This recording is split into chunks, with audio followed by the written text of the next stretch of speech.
Shalom. Ya, puji Tuhan. Apa kabar saudara? Baik semua? Sehat semua? Diberkati semua?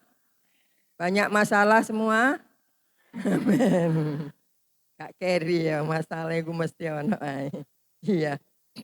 Saya mengambil tema yaitu tetap berbuah pada masa tua. Kita membaca Mazmur 92 ayat 13. Orang benar akan bertunas seperti pohon kurma, akan tumbuh subur seperti pohon aras di Libanon. 14. Mereka yang ditanam di bait Tuhan akan bertunas di pelataran Allah kita. Pada masa tua pun mereka masih berbuah menjadi gemuk dan segar. Orang benar akan bertunas seperti pohon kurma. Pohon kurma mungkin Bapak Ibu belum pernah lihat sendiri ya, tapi ada fotonya ya.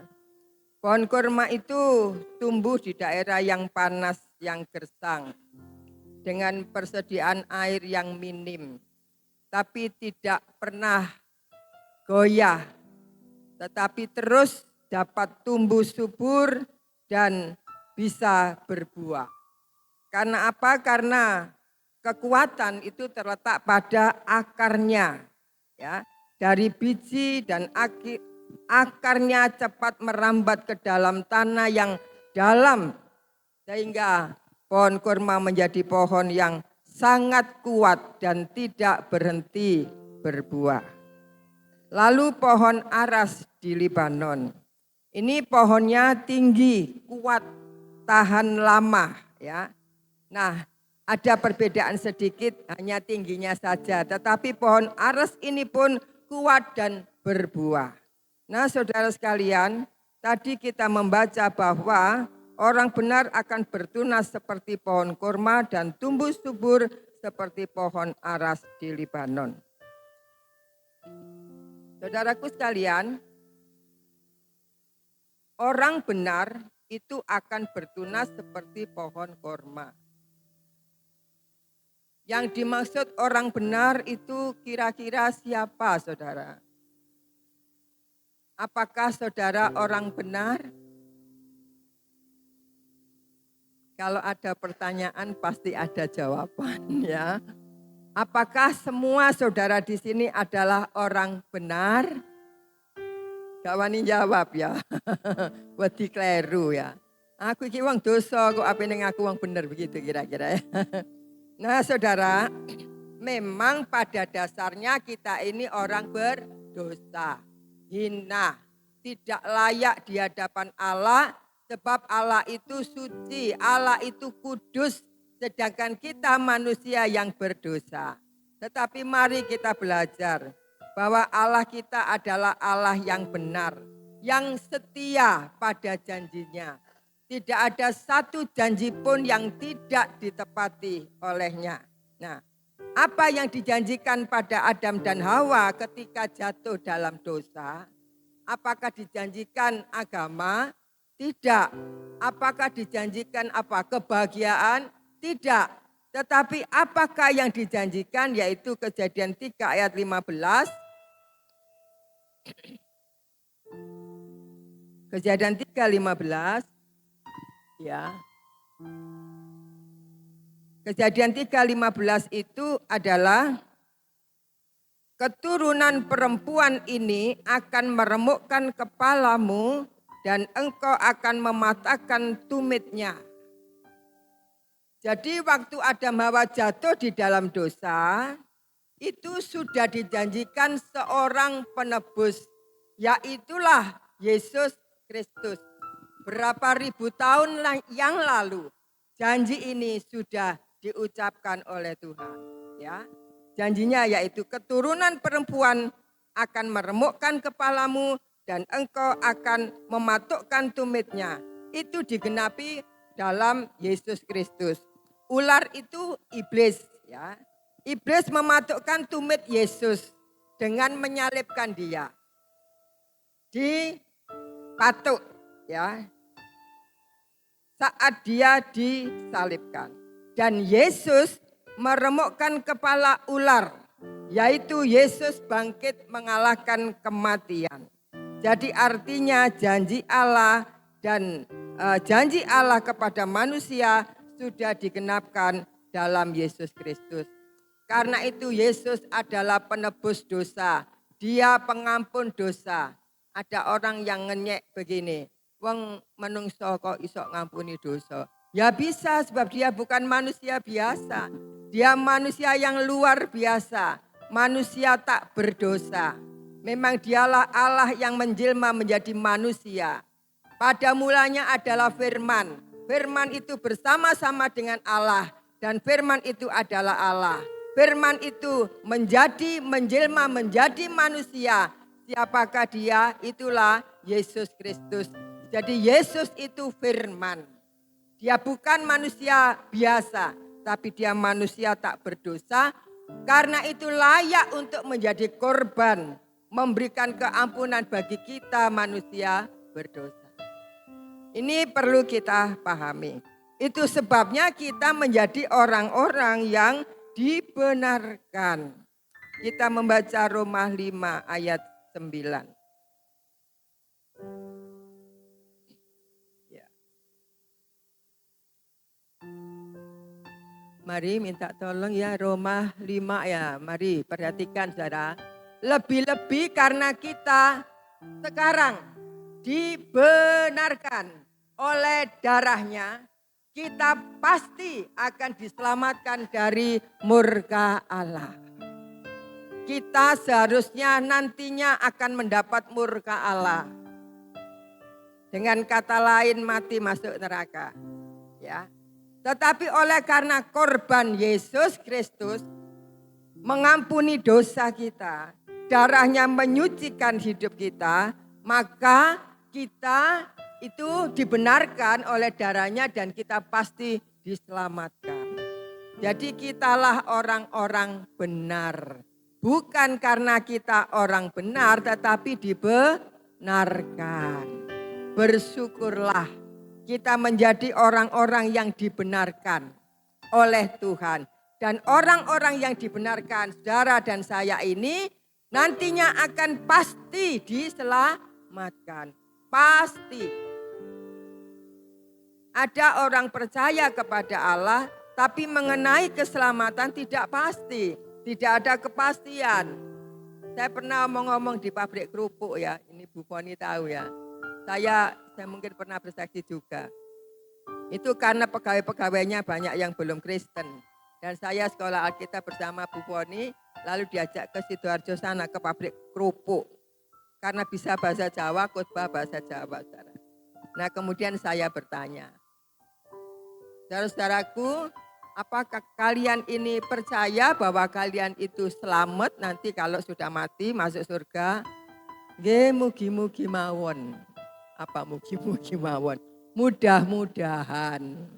Berarti tidak ada kepastian. Ya toh? Muga-muga itu belum pasti.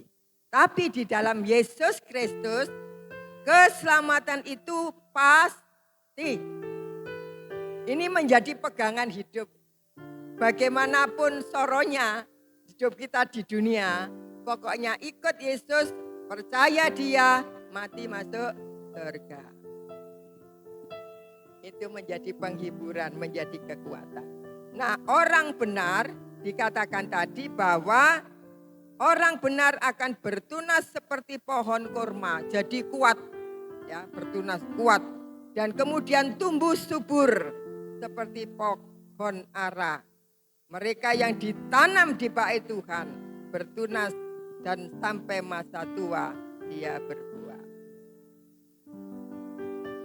Saudaraku sekalian, saudara saat ini ditanam di rumah Tuhan. Uang kok ditanam? Ini seandainya tanaman, saudara di sini ditanam. Tanaman itu disiram air, diberikan pupuk, ya kan? Diberikan sinar matahari, ya, supaya bisa bertumbuh, lalu menghasilkan buah. Saudara, ada orang Kristen yang ibadahnya itu keliling. Ya. Di sini namanya apa? Gereja Allah Baik. Ya. Ada yang punya gereja GPPS. Bukan gereja Pentakosta, apa itu? Bukan di Indonesia ya, bukan itu. Tapi GPPS itu gereja putar-putar Surabaya. Jadi keliling. Loh ada yang begini, apa enggak boleh Bu ke gereja lain? Boleh, sekali-kali. Kalau diundang Natal, diundang Paskah, diundang apa peresmian gereja, boleh. Bukan jangan, bukan. Itu juga saudara seiman. Tetapi saudara-saudara harus bergereja di satu tempat. Karena disitulah kita dapat bertumbuh dan berbuah. Kalau ibu gembala yang menggembalakan memberikan makan rohani seperti tanaman ya disiram. Terus diberikan pupuk. Loh, gembala itu tugasnya enggak gampang. Ya. Enggak gampang, enggak asal ngomong, ya. Mempersiapkan khotbah, kalau ini makanan rohani, ini betul loh makanan rohani. Dipersiapkan sungguh-sungguh. Bagaimana supaya saudara itu sehat rohani dan kemudian berbuah-buah. Lah kalau keliling mana bisa berbuah, ya. Nah, jadi ditanam supaya berbuah. Nah, ini gambarnya ada pohon kurma, ada pohon ara. Tadi tercatat bahwa mereka itu di pelataran kita pada masa tua pun mereka masih berbuah menjadi gemuk dan segar.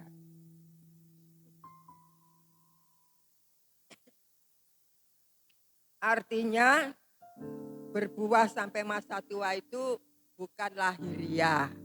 Umpama dari muda sampai tua seperti saya ini gitu ya. Terus berbuah seperti tanaman tidak. Ini menggambarkan yaitu kualitas hidup orang benar di hadapan Tuhan. Itu ya. Jadi ini kualitas hidup. Bagaimana seharusnya kita menjadi anak Tuhan ya. Gaya hidup kita gimana? Di mana orang lain dapat mengerti, dapat memahami, kemudian dapat diberkati lewat kehidupan kita. Jadi di sini berbuah sampai masa tua itu bukan pada masa tua berbuah, tapi dari muda sampai tua itu berbuah. Kualitas hidup, bukan yang lahiriah. Siapa di sini yang sudah umur kira ya 50 tahun ke atas? Oh, beberapa ya, enggak banyak ya. Banyak yang muda ya.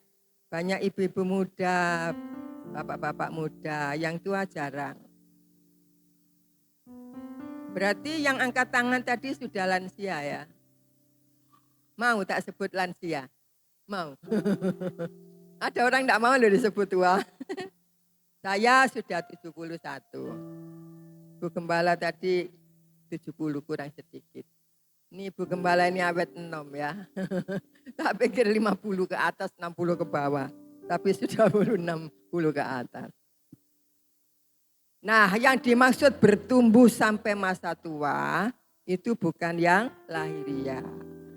Karena kalau usia muda itu sehat, gagah ya, cantik, wah menarik. Kalau sudah tua ya pasti berubah. Tidak berubah menjadi lebih muda, tapi lebih tua. Saudaraku, kalau umur 60 ke atas atau 70 ke atas itu semua orang itu terserang penyakit B. 5B. Apa itu? Duh, iki wis didudukno.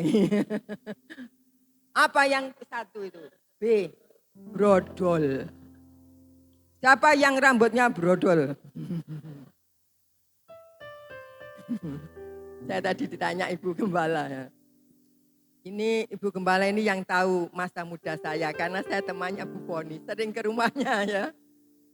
Dulu ya dia ya cantik ya menik-menik gitu ya. Sekarang hanya rambutnya putih.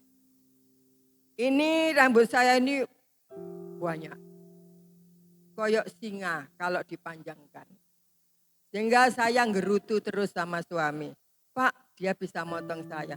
Potongnya jok ngini tak Pak. Sudah, gini lagi.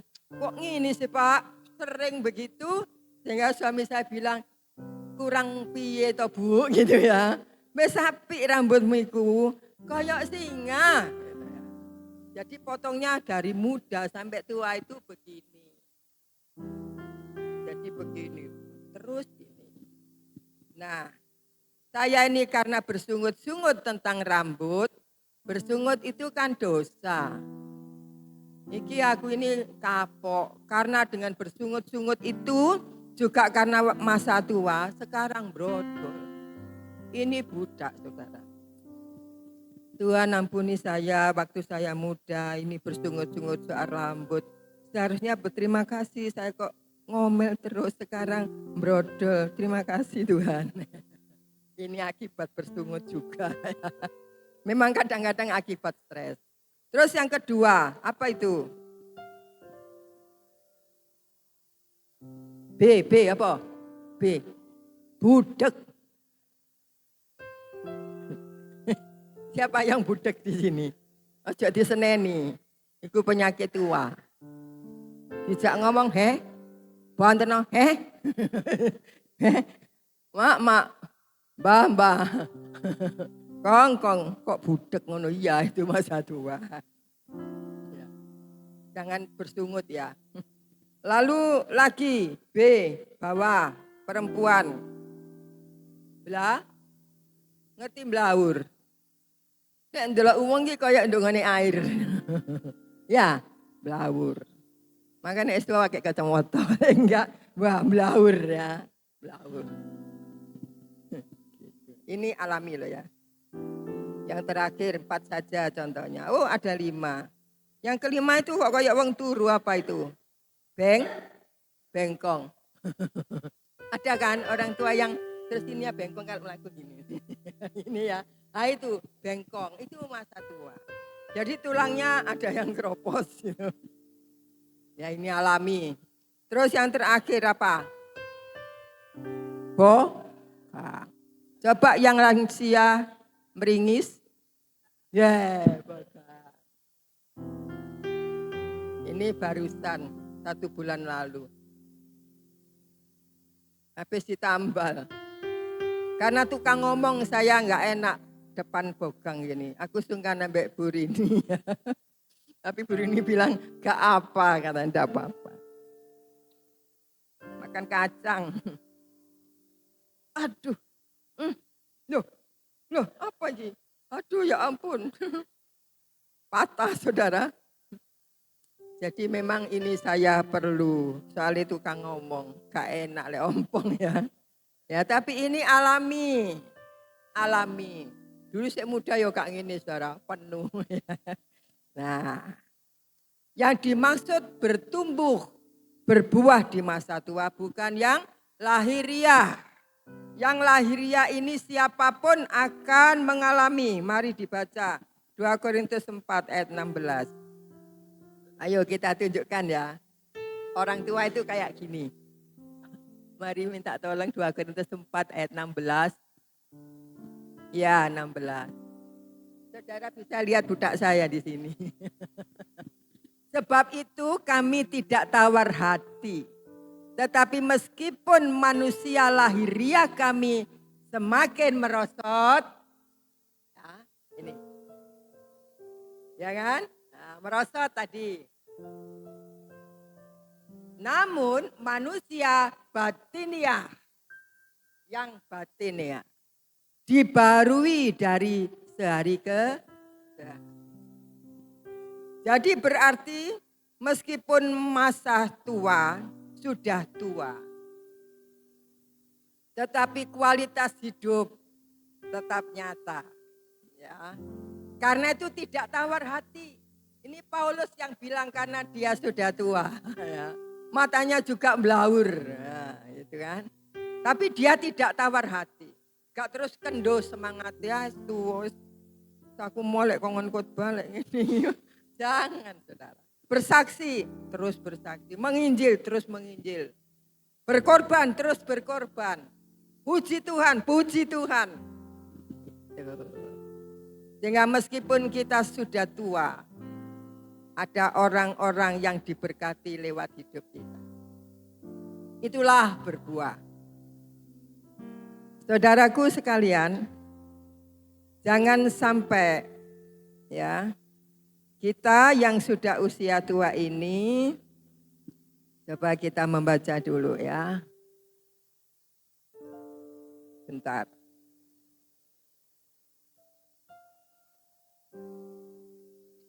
Bagaimana kita bertumbuh kuat, berbuah sampai pada masa tua? Ya apa Putri Vena, nek carane iso bertumbuh di masa tua itu gimana? Yaitu yang pertama, kita membaca Mazmur 119 ayat 105.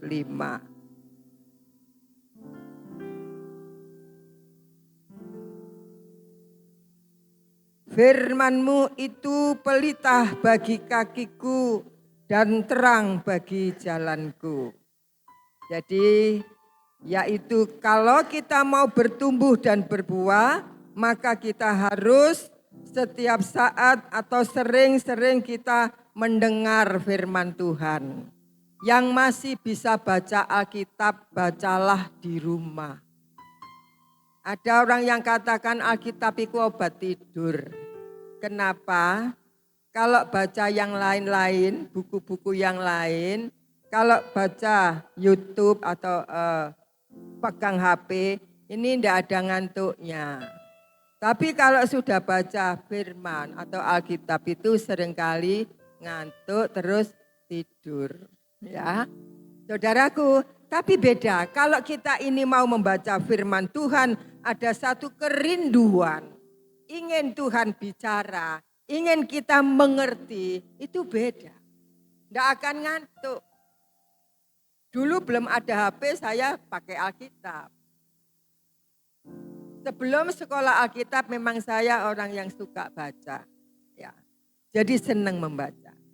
Firman-Mu pelita bagi kakiku dan terang bagi jalanku.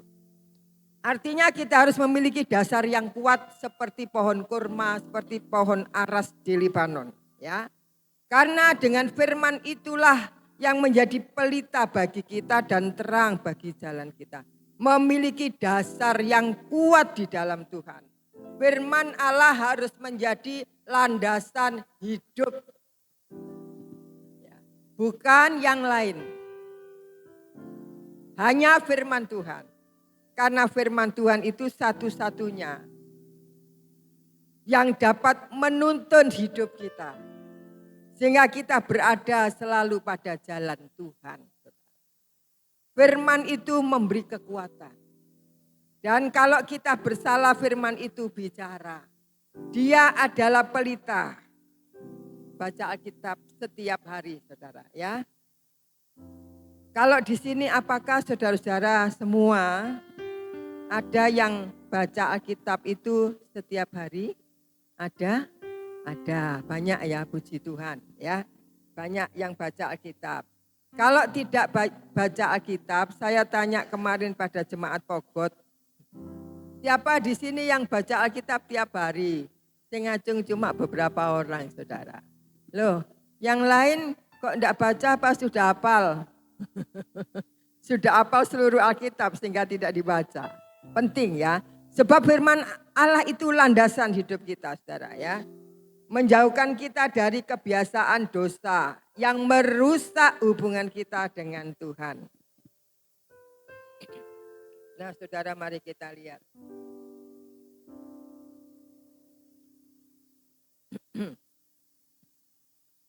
Berakar, terus berbuah, menjauhkan diri dari kebiasaan dosa yang merusak hubungan dengan Tuhan.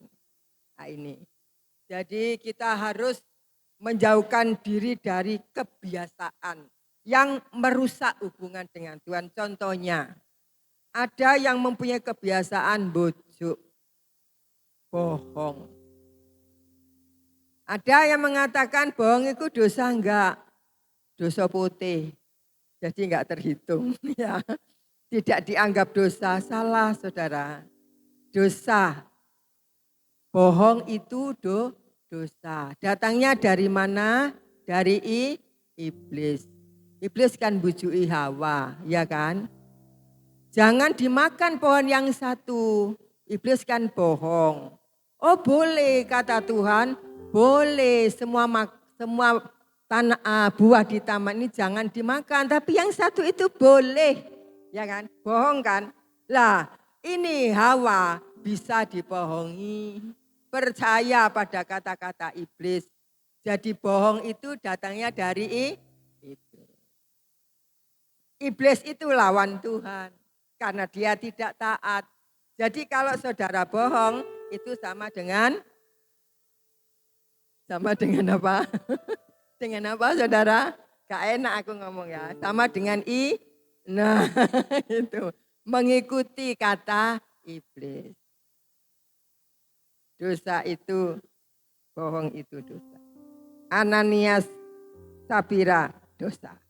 Karena bohong. Ya. Dan iblis adalah bapak pembohong. Yohanes 8:44.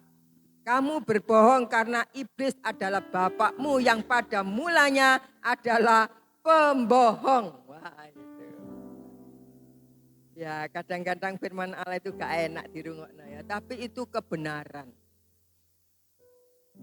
Sampai hari ini masih ada banyak orang Kristen yang bohong. Bohong itu merusak hubungan dengan Allah. Saya beberapa kali ya didatangi orang yang katanya kenal si Suto ya. Si Suto ini staf daerah. Karena saya kenal daerah, saya percaya. Lalu dia bilang, saya ini rumahnya dekat mereka. Oh iya tak, kenapa Pak? Ini saya sudah diizinkan untuk minta tolong. Apa? Minta tolong supaya dia diberi sangu karena mau pulang ke desa. Ya kan, tanda tangani saudara, tapi tak delok-delok ya wis karena kasihan saya kasih. Tapi kemudian saya bertanya kepada yang bersangkutan, pada ini yang anggota BPD ini.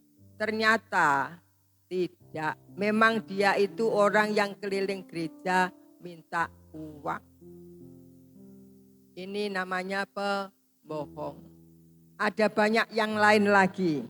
Dosa bohong yang dianggap biasa, bagi kita itu bukan biasa, saudara ya. Biasa, manusia bohong itu biasa. Oh tidak biasa, itu dosa. Dan dosa itu berakibat. Akibatnya apa? Ya tidak diberkati.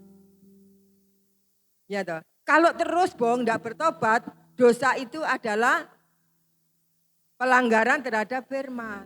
Akibatnya apa? Maut, ya kan? Upah dosa itu maut, kematian.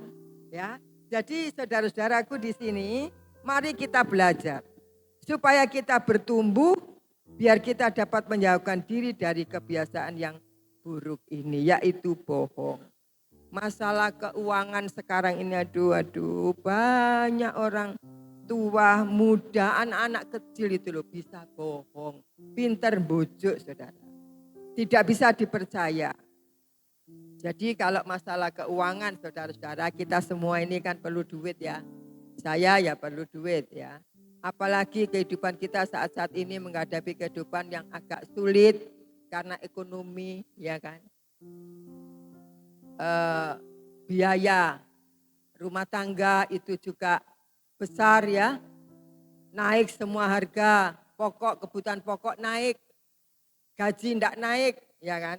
Anak-anak sekolah mulai masuk sekolah yang baru. SMP ke SMA, SD ke SMP dan seterusnya yang kuliah, TK, masuk TK. Ini semua perlu uang. Tapi biarlah kiranya saudara-saudara, kita semua ini punya pengharapan hanya satu, Yesus. Diingat ya, Yesus. Bu, Yesus ya ndak nyekel duit. Iya, ndak nyekel uang. Buat apa? Tuhan itu, ini alam semesta ini miliknya kok. Untuk apa? Saudara tak bilangi ya. Saya kalau perlu duit selalu ingat waktu Yesus ditagih membayar pajak dengan muridnya. Sebetulnya kan Yesus tidak perlu bayar. Tapi ini ditagih. Nah, supaya kita jangan menyakiti hatinya, Yesus ngomong sama muridnya, pergilah mancing. Nanti kamu lihat, kalau ada ikan yang mula-mula timbul, ada uang di situ, ambillah dan bayarlah pajak itu. Saudara, ini mujizat enggak? Saudara tadi semua bersemangat menyanyi tentang mujizat. Bisa terjadi dalam hidup kita tidak? Bisa, bisa tidak? Bisa tidak? Bisa. Jadi jangan berharap pada manusia. Tuhan bisa berbuat mujizat. Hamba Tuhan sering mengalami ini. Tapi saya sudah belajar dari dulu untuk tidak berharap pada siapapun.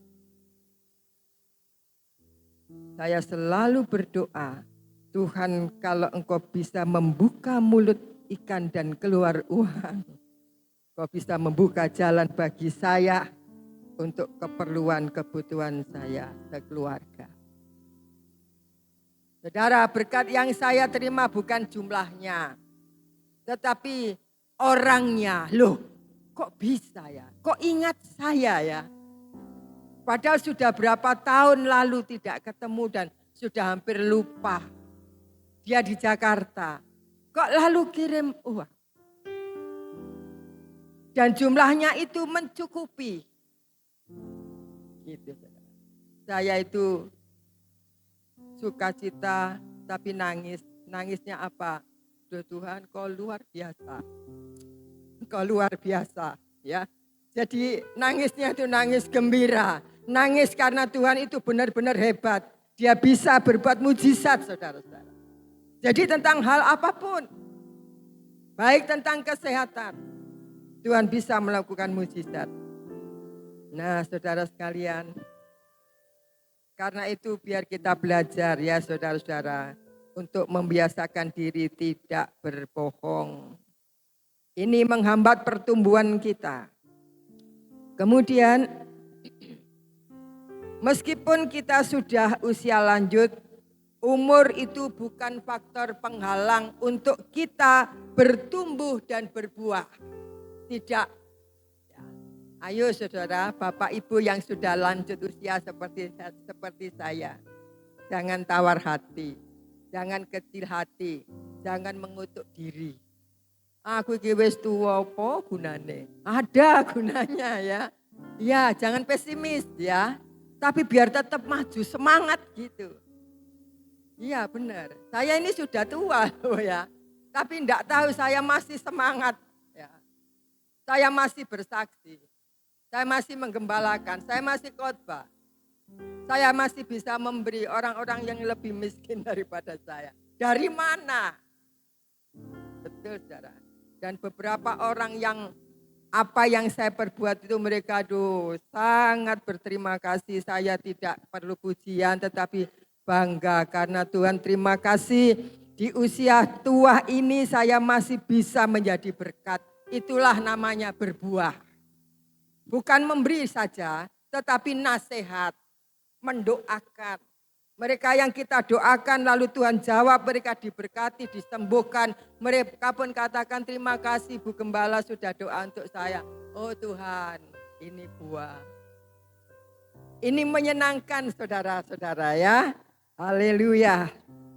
Jadi faktor usia tidak menjadi penghalang. Orang-orang yang bukan Kristen, satu rumah tangga yang dulu saya masih tinggal di Donokerto. Ya, Donokerto. Itu ada tetangga yang geger. Karena itu tonggo tunggal gedek. Ya. Bukan tembok, kan gedek kena dirungokno nek tukaran ya. Tidak sengaja mendengarkan, tapi krungu. Pas saya masak. Begini, maaf ya, iki cuma nirokno. Pak, sampean niku tuwas. Di sini ada yang Jawa tahu tuwas. Walien apa? Tuwas, tuwo. Ngerti ya?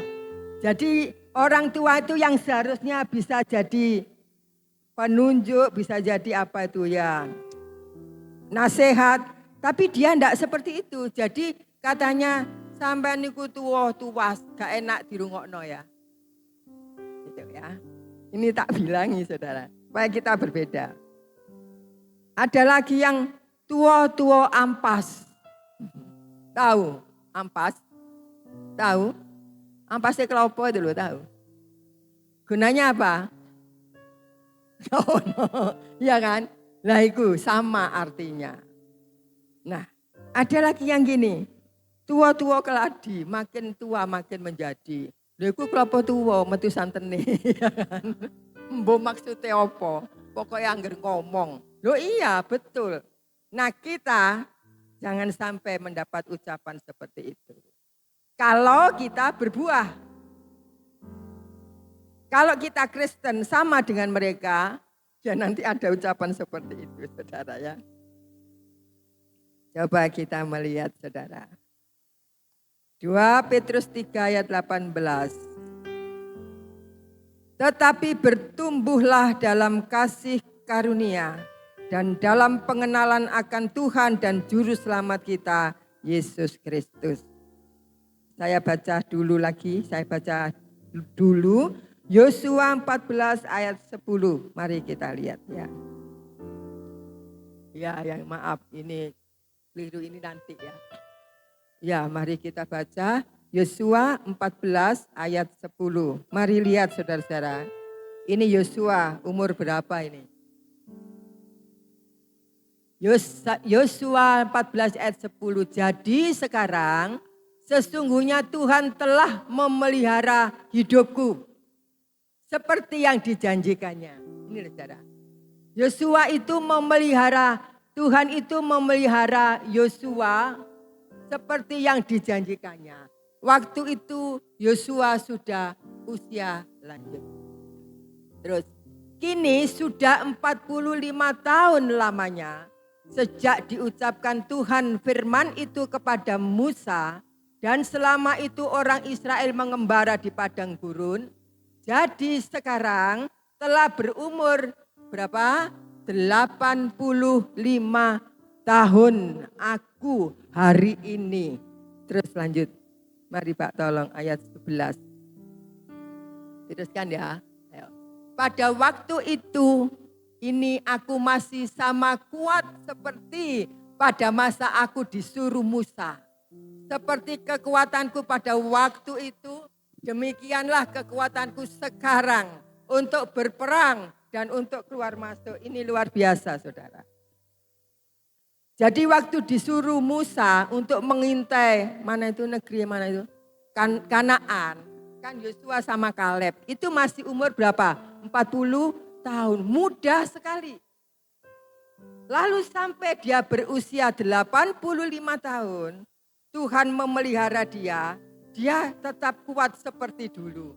Ini aneh bin ajaib, saudara. Kok bisa? Nah, ini hal-hal yang mustahil, saudara, saya sampaikan.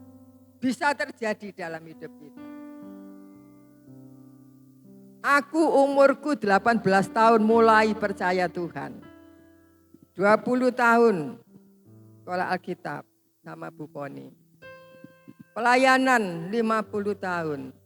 Ya, sekarang usiaku 71. Memang tidak persis seperti Yosua, tapi aku masih kuat. Seiso melaku banter, lari ya gak iso ya, tapi masih kuat. Aku masih bisa bersihkan gereja. Aku bisa bicara tentang firman.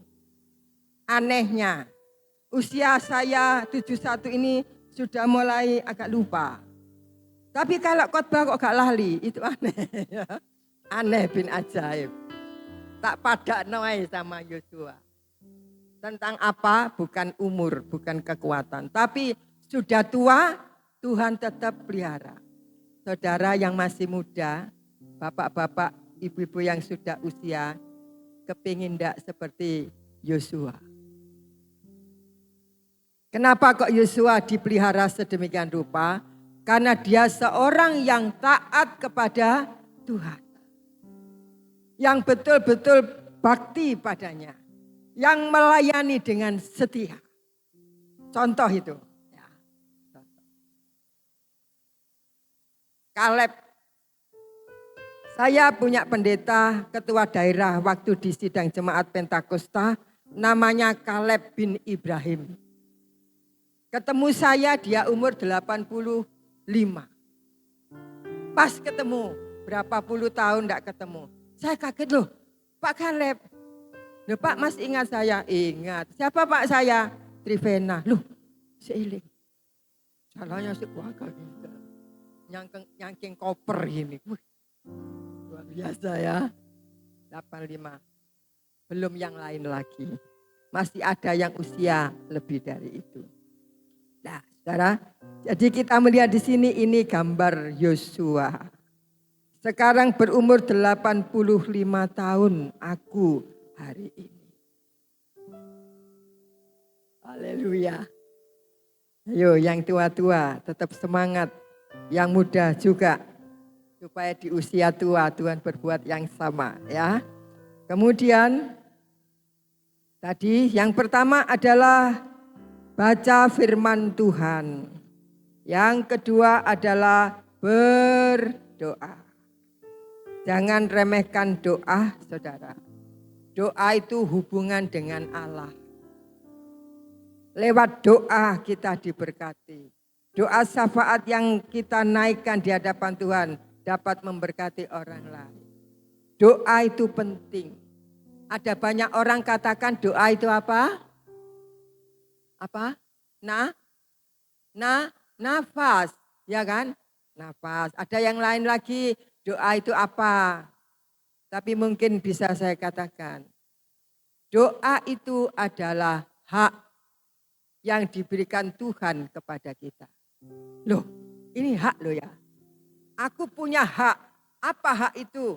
Tuhan Yesus berkata, pintalah maka akan diberi kepadamu. Jaluo, ya, itu hak loh ya. Jadi tidak usah dikongkon-kongkon, ya. Kita punya hak. Jadi kalau terjadi sesuatu yang sulit dalam hidup kita, sakit dan lain-lain, ayo kita ingat, aku punya hak untuk minta. Mintalah, maka akan diberi kepadamu. Ya, ini saudara. Mungkin saudara berkata gini. Ya, doa itu kan sebelum kita berdoa kan Tuhan tahu hati kita. Ya wis suwe ya, kalau Tuhan tahu itu wis suwe. Tapi manusia diberikan hak untuk meminta. Sebagai bukti bahwa dia itu perlu Tuhan. Kalau Tuhan dibiarkan ya sudah kan kita dibiarkan. Merasa sanggup, merasa bisa. Tapi kalau kita merasa sangat membutuhkan, Tuhan itu mau campur tangan. Pasti apa yang kita minta akan diberikan. Ya meskipun kita tidak berdoa kan Tuhan itu hadir. Di mana-mana kan ada. Iya betul, di night club juga ada. Tuhan hadir di sana. Di tempat pelacuran juga ada kan. Tuhan ada di sana. Di tempat perjudian juga Tuhan ada di sana. Tetapi tidak merubah apapun. Tapi apabila orang benar berdoa, ya akan terjadi sesuatu. Yang sakit bisa sembuh. Yang lemah bisa menjadi kuat. Yang susah bisa dihiburkan. Yang punya keperluan diberkati. Yang ada masalah diberikan jalan keluar. Pasti itu terjadi. Kalau saudara kurang percaya, praktekkan. praktekkan. Saya mengajari ini karena saya ada pengalaman. Ya. Bukan lebih pandai dari saudara, tapi ini suatu pengalaman dengan Tuhan yang luar biasa. Kemudian yang kedua, tadi kita membaca 2 Petrus 3 ayat 18. Tetapi bertumbuhlah dalam kasih karunia, dalam pengenalan akan Tuhan Juru Selamat kita. Nah, yang terakhir ini ya saudara. Pertumbuhan itu selain yang saya sampaikan tadi, tapi ini pertumbuhan itu akan terlihat dari karakter yang makin seperti Kristus. Ini harus ada saudara. Kalau saudara jemaat yang bertumbuh akan terlihat dari buah-buahnya. Ya. Contohnya, Yesus itu punya kepedulian, peduli. Yesus itu suka mengampuni. Yesus itu rendah hati. Yesus itu sabar. Ada sifat yang lain lagi, 4 saja. Peduli. Sekarang ini zamannya orang tidak peduli satu sama lain. Tidak peduli orang lain lapar, sing perlu aku sugih. Benar enggak? Iya kan? Loh ini nyata loh. Gak peduli orang tidak bisa makan, tidak peduli anaknya tidak bisa sekolah. Yang penting aku sugih. Betul. Kalau orang Kristen seperti ini tidak cocok, tidak berbuah. Tapi kalau kita peduli seperti Kristus, saat berkhotbah, sehabis khotbah ribuan orang lapar karena hari sudah petang. Murid-murid bilang, guru, biar mereka pulang saja ke rumah masing-masing, makan di rumah, cari warung masing-masing. Tuhan bilang apa? Tidak bilang begini, ya betul enggak. Tuhan bilang apa? Kamu beri mereka itu makan. Peduli enggak? Iya tapi kalau beri makan dari mana? Oh, ada 2 anak yang bawa roti. Berapa ketul roti? Berapa ekor ikan? 2. Cukup untuk 5.000 orang. Dan itu lebih, terjadilah mujizat. Ini sikap peduli. Orang Kristen harus mempunyai sikap peduli. Itu tanda salah satu buah dari kehidupan saudara. Loh ini loh ya, kalau orang tua kan bisa berbuat peduli toh. Iya kan? Peduli, wis pokoknya peduli. Bukan cuek. Peduli. 1 lagi, 3 lagi ya, suka mengampuni. Maaf saudara, saya bertanya, di sini adakah di antara saudara yang tidak wawu? Ngerti tidak wawu? Ada bermusuhan? Iya, siwaan. Nah, dulu kecil gitu ya, awas kan. Wawu, ya ini kan, ada yang siwa, tidak ada, puji Tuhan. Tempat saya ada yang siwaan. Aku baru tahu satu orang iki atine kayak watu ya. Tidak bisa mengampuni. Ini tidak berbuah. Jadi meskipun usianya tua, diremehkan orang.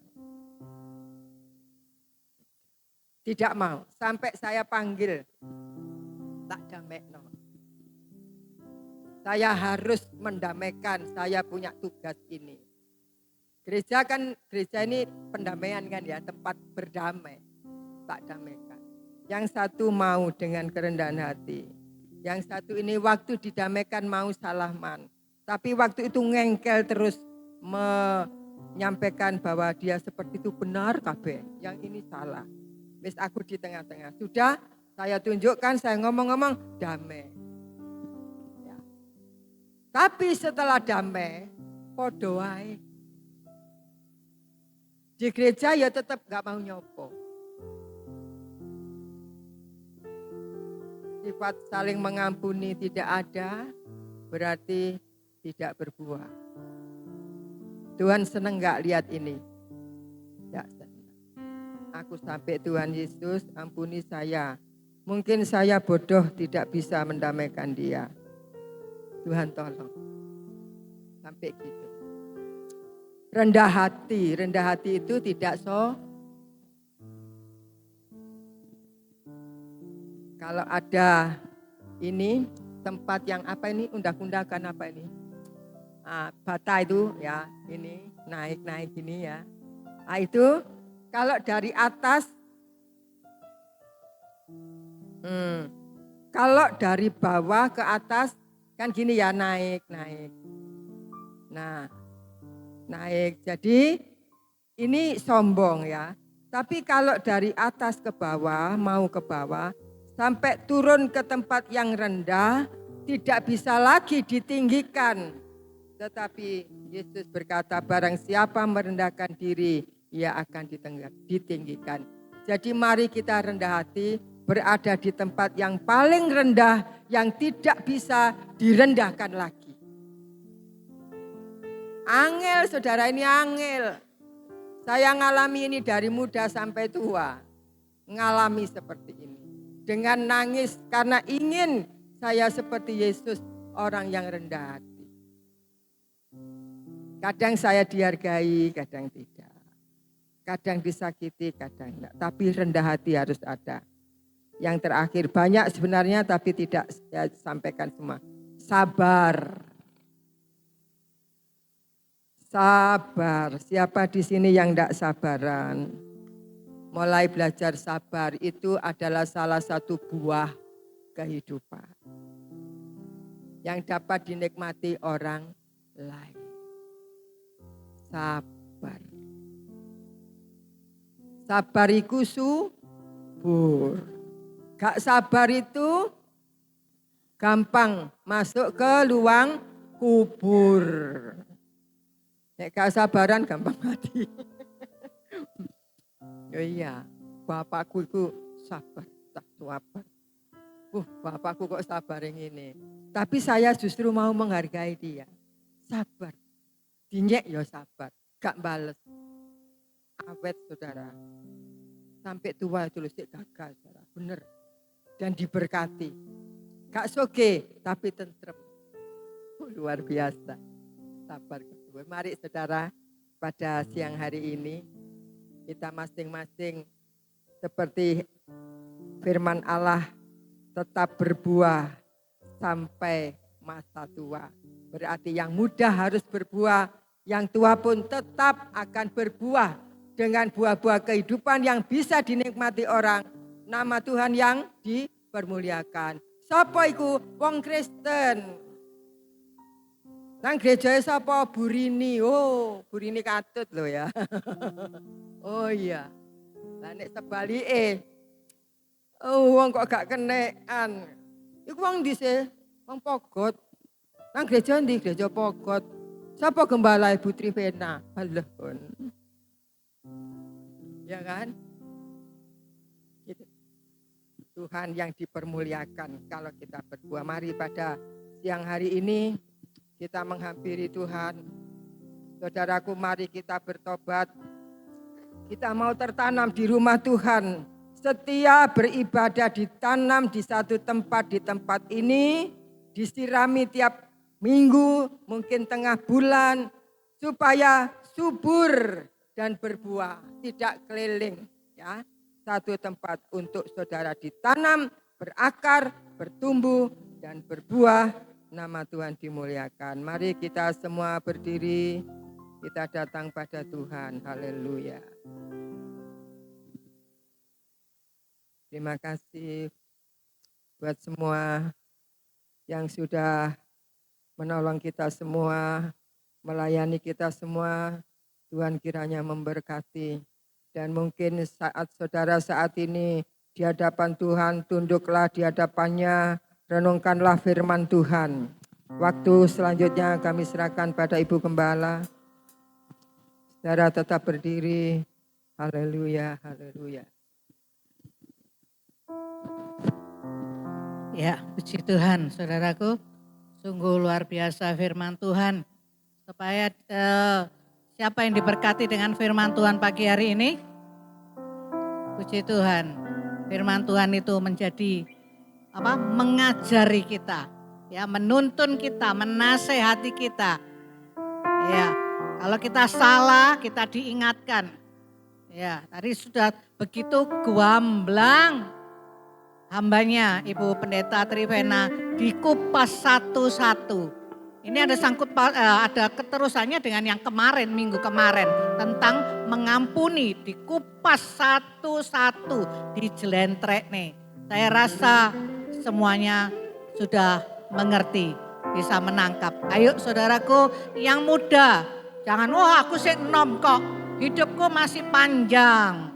Ya, yang kok enek wis tuwek, wis tidak mampu lemah, baru bertobat, baru sungguh-sungguh, baru berbuah. No saudaraku, umur manusia tidak ada yang tahu. Ya, jadi yang muda tetap semangat, tetap berbuah, hidup memuliakan Tuhan. Ya, tadi sudah diceritakan sebagaimana caranya memuliakan Tuhan itu. Ya, saya tergelitik dengan tadi dikatakan ada pepatah katakan tua-tua tuas. Ya, saya enggak ngerti tuas itu apa. Ya. Oh, tiwas tuwo. Oh, tiwas tuwo itu maksudnya Pak Silitonga, Ibu Silitonga, maksudnya tiwas percuma gitu loh ya, gitu ya. Nah, ada tua-tua keladi. Nah, ya. Nah, semakin tua semakin menjadi berbuah yang baik itu bagus. Tapi ada kalau dikatakan ini peribahasa tua-tua keladi ini menjurusnya ke negatif.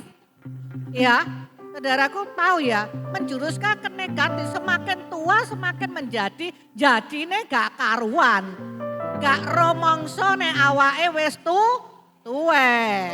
Ya toh nek sing bapak-bapak wis tuwek sing pikirane, matane sing lirak-lirik ya. Ibu-ibu juga mungkin seperti itu ada juga.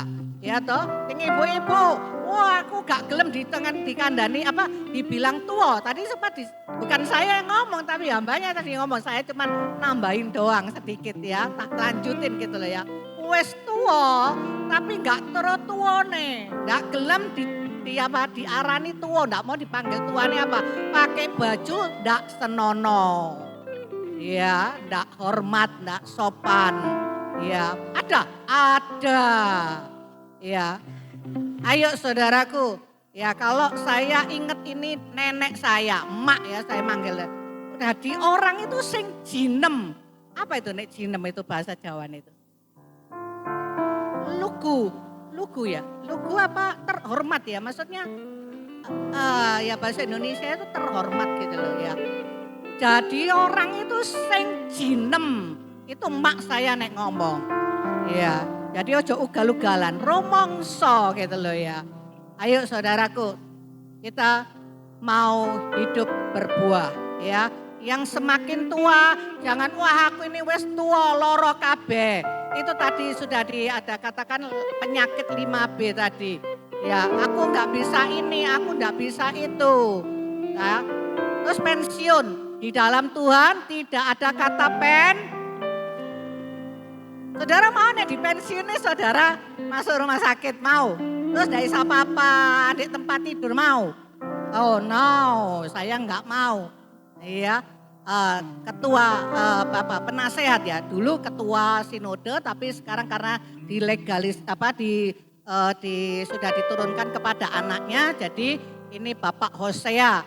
Jadi penasehat di GAB Pusat. Itu umurnya sekarang sudah 94 tahun.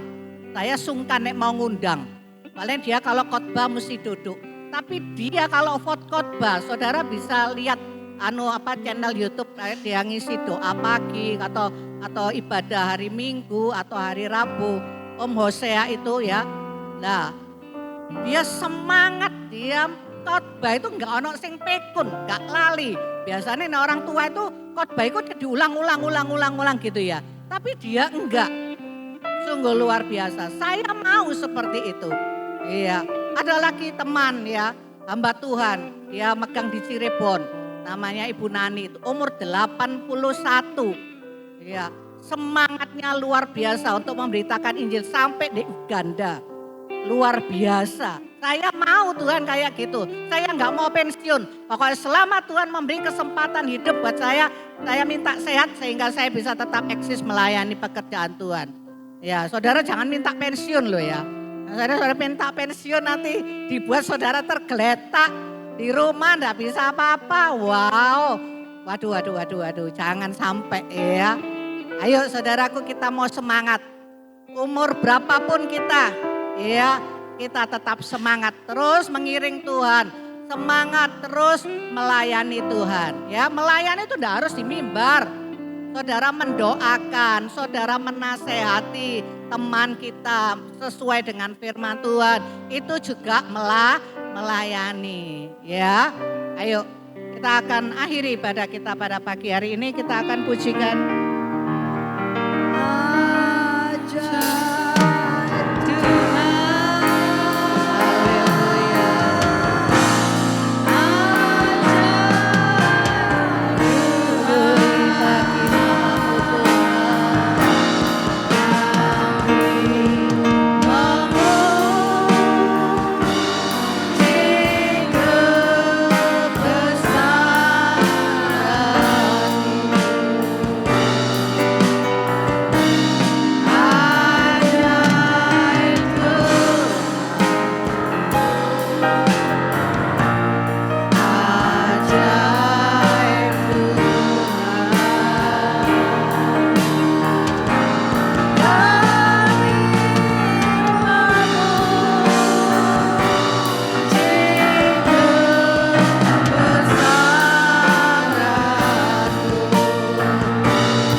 Terima kasih Tuhan Yesus, terima kasih Roh Kudus, terima kasih malaikat, terima kasih Engkau ada di tengah-tengah kami pada pagi hari ini.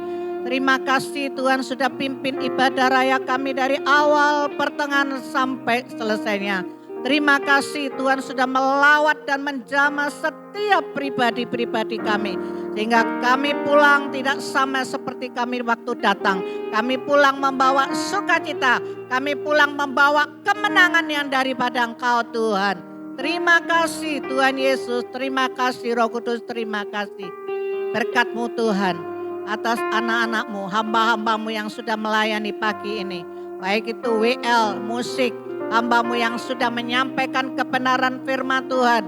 Baik Tuhan yang melayani penerima tamu, melayani tim multimedia, berkat jemaat-jemaat semuanya yang ada pada pagi hari ini. Tidak ada satupun yang Tuhan lewati. Tuhan menjamat, Tuhan memulihkan hidup kami semuanya. Terima kasih Tuhan Yesus, terima kasih. Terima kasih Tuhan. Dan kalau kami akan berpisah satu dengan yang lain, kembali kami ke rumah tangga kami masing-masing. Kami percaya Tuhan, seperti Tuhan sudah menyertai kami sampai tiba di tempat ini dengan selamat. Begitu juga kami pulang.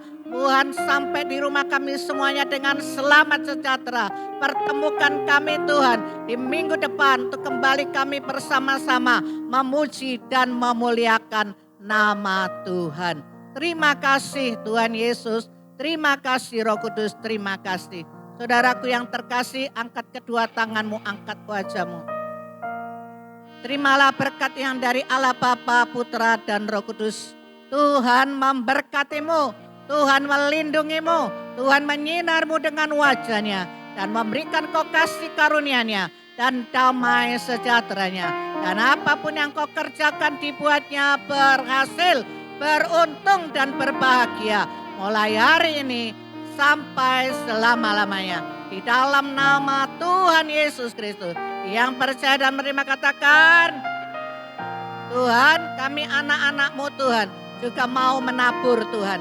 Kami percaya kami menabur dengan tulus, kami menabur dengan sukacita. Tuhan memberkati taburan kami Tuhan. Terima kasih Tuhan, terima kasih. Di dalam nama Tuhan Yesus. Haleluya. Amin. Silakan duduk, kita dengar pengumuman.